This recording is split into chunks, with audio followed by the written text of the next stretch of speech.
Malaysian show. சரி அங்கே பண்ணலாம், நம்மளுக்கு அடுத்த 1 இயர் கழிச்சு நம்மளுக்கு அடுத்த கட்ட ஃபண்ட்ஸ் தேவைப்படும் போது நானும் ரமணாவும் தான் நாங்கள் போனோம். பிளாங்காக போனோம், யார் இன்ட்ரெக்ஷனுமே கிடையாது. சரி மலேசியாவில் பண்ணுறோம், எப்படி நம்ம எக்ஸ்ப்ளோர் பண்ணலாம், யார் போய் பார்க்கலாம் அப்படிங்கும்போது ஜஸ்ட் பிளைண்ட்லி வி வெண்ட். அங்கே போயிட்டு we met the sports minister, எங்களோட கான்டாக்ட்ஸ் வச்சு மீட் பண்ணி இது ஃபுல்லாக நாங்கள் வந்து எக்ஸிக்யூட் பண்ணோம். மலேசியன் ஷோவை ஃபுல்லாக வந்து நம்மளுக்கு என்ன நடிகர் சங்கத்திலிருந்து இதிலிருந்து நம்ம மேக்ஸிமம் வந்து இப்போ நம்ம எல்லாத்தையுமே வந்து விஜயகாந்த் சார் வந்து ஒரு கட்டத்தில் வந்து கூட்டிகிட்டு போனோம். அதுக்கப்புறம் பார்த்தீங்கன்னா கிட்டத்தட்ட 10 வருஷம் அந்த மாதிரி ஒரு கெட் டுகெதரே நடக்கல. கரெக்ட். ஒரு நடிகர் சங்கத்தில் அப்படி ஒரு எல்லா நடிகர்களும் சந்திச்சு அப்படி ஒரு ஈவெண்ட் ஒன்று பண்ணல. அந்த மாதிரி ஒன்று பண்ணணும், திருப்பி வந்து எல்லாருமே வந்து ஒன்று சேரணும் அப்படிங்கிறது எங்களோட ஃபஸ்ட்டு ஒரு நோக்கமாக இருந்தது. எல்லாத்தையும் ஒன்று சேர்க்கணும், எல்லாமே ஒரு ரஜினி சார்லேருந்து கீழே இருக்கிற ஆர்டிஸ்ட் வரைக்கும் எல்லாத்தையுமே நம்ம ஒன்றா கொண்டு போகலாம்.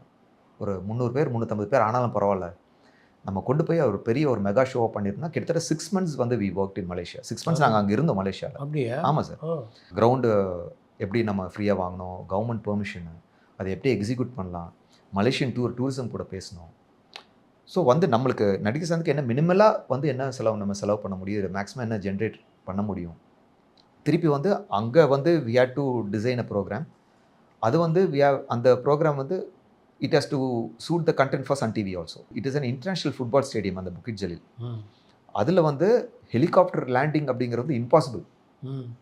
அந்த ஸ்டேடியம் வந்து it is a private stadium, அவங்க வந்து ஒத்துக்கவே இல்லை. ப்ளஸ் அந்த நடு ஸ்டேடியமில் இறங்கும் போது it will affect the ground. So அது வந்து பண்ணி ஆடணும்னு சொல்லிட்டு through the sports minister we met the prime minister, அது ஸ்பெஷல் பெர்மிஷன் வாங்கி. And we told them only Rajini sir, Kamal sir, it will be a landmark for the Malaysian thing. அது நாங்கள் full script we designed the script of the Malaysian program, and when we presented to Malaysian tourism, they were very impressed. இப்படி ஒரு show மலேசியாவில் வந்து பண்ணோம், இவ்வளோ பேர் வர்றீங்களா, அவங்க எதாவது நினச்சாங்க சுமார் 10 பேர் வந்து ஒரு மியூசிக்கல் ஷோ பண்ணிட்டு போகிறாங்க. No, it's not that. அப்படிங்கும்போது அப்போ தான் அவங்க வந்து இன்வால்வ் ஆரம்பித்தாங்க. ஸோ அவங்க கவர்மெண்ட் டைரக்ட் இன்வால்வ் ஆகி like they gave permission for everything. And இப்போ ரஜினி சார் கமல் சாரில் போய் மீட் பண்ணும்போது நாங்கள் என்ன பண்ண போகிறோம் அந்த ஷோலும் போது we had to convince them also. Correct. So எல்லாமே இட் ஹேட் ஒரு 6 to 8 months of tedious work to execute that show.